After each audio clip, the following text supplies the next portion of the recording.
Hi అండి, అందరికీ నమస్కారం. హ్యాపీ హోలీ. ఇవాళ ఎగ్ టమాటా కర్రీ ఎలా చేసుకున్నాను చూద్దాం. ముందుగా ఒక గిన్నె పెట్టేసి అందులో ఒక 2 టేబుల్ స్పూన్స్ ఆయిల్ వేసేసుకుందాము. ఇప్పుడు ఇందులో కొన్ని తాలింపు గింజలు వేసుకుందామండి. తాలింపు గింజలు కొద్దిగా వేడయ్యాక ఉల్లిపాయ, పచ్చిమిర్చి, మెంతి కూర వేసుకోండి, చాలా బాగుంటుంది, టేస్ట్ బాగుంటుంది.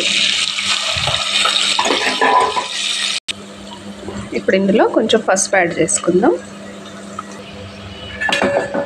ఇప్పుడు దీంట్లో టమాటా ముక్కలు యాడ్ చేసేస్తాం.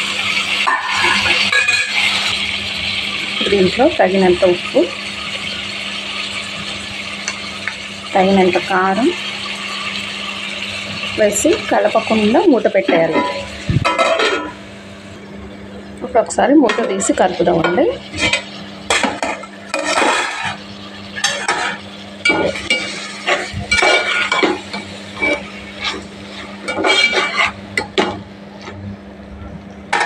ముక్కలన్నీ మెత్తబడే వరకు మూత పెట్టి మగ్గించుకోండి.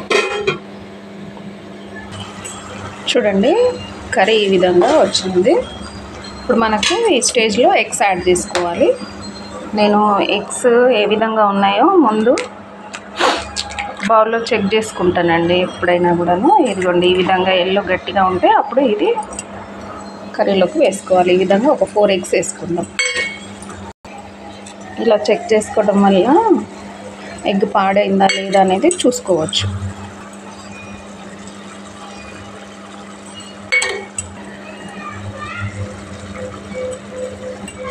ఇప్పుడు దీని మీద కొంచెం కొత్తిమీర యాడ్ చేసేసుకొని కాసేపు మూత పెట్టి మగ్గించుకుందాం. కదపొద్దండి.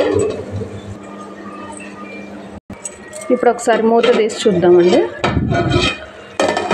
ఓకే, వీటిని ఒకసారి టర్న్ చేద్దాం. ఎందుకంటే ఎగ్కి ఆ ఎగ్ ఇట్లా టర్న్ చేసుకోవాలి.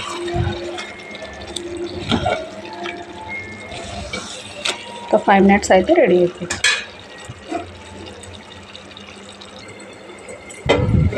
ఒకసారి చూద్దామండి ఎంతవరకు వచ్చిందో. చూడండి, ఆయిల్ ఇట్లా సపరేట్ అయిపోయింది. ఇప్పుడు కొంచెం కొత్తిమీర వేసేసుకొని దింపుకోవటమేనండి.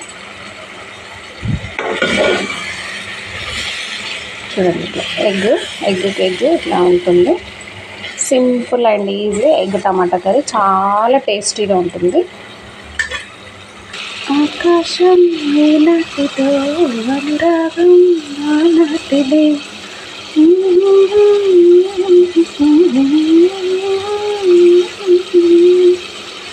బంధాలే తెలివే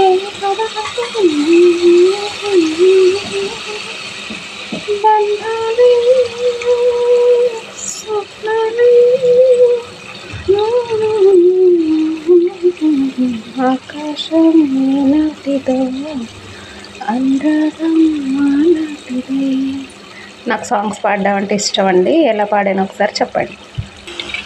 చూసారా, ఎగ్కి ఆ ఎగ్ మంచిగా చక్కగా టమాటాలో ఉడికింది సూప్లో.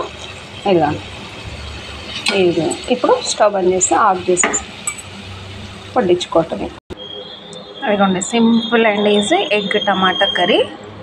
మీరు కూడా చేసుకొని ఎలా వచ్చిందో నాకు కామెంట్ చేసి చెప్పండి. Thank you. మళ్ళీ ఒక మంచి రెసిపీతో మీ ముందు వస్తాను, మంచి మాటలతో, మంచి రెసిపీతో. బాయ్.